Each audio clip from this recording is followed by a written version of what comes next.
দেখো কাণ্ড, এদেরকে ছুরি কম বুড়ি বেশি লাগছে, আর এদেরকে দেখে শ্মশানের শাকচুন্নিও ভয় পেয়ে যাবে। ঠিক বলেছো। না থাক, বেশি কিছু বলবো না, আবার গায়ে লেগে যাবে। কি দাদা কেমন লাগছে আমাদের? ওরা বেকার আর তুই বেকারদের বান্ধবী। ছাবড়ি তোতলা হাঁদা বোদা মিলে গ্রুপ বানিয়েছে। আমার তো মনে হয় শালা পুরো গ্রুপটার মধ্যে সবাই বেকার। ঘষো ঘষো ওকে ফেস প্যাকটা এই তারপরে ওরও ঘষবে। হ্যাঁ, তোমরা ঘষাঘষি করো, আরে আমরা তো আছি না, মানে দেখার জন্যে।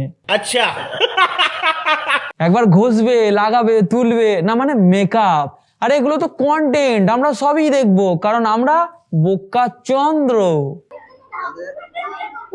ওদের প্রথম বাইটটা আমাকেই খাওয়ায়। হ্যাঁ, চাকর যদি মালিকের সেবা না করে তাহলে চাকরি কি আর থাকবে? সঠিক বলেছেন। ওদের প্রথম বাইটটা আমাকেই খাওয়ায়। হ্যাঁ, প্রথম ব্রাইডটা যদি তোকে না দেয় তাহলে বয়ফ্রেন্ড বেস্ট ফ্রেন্ড হয়ে বাতিলের খাতায় নাম পড়ে যাবে যে।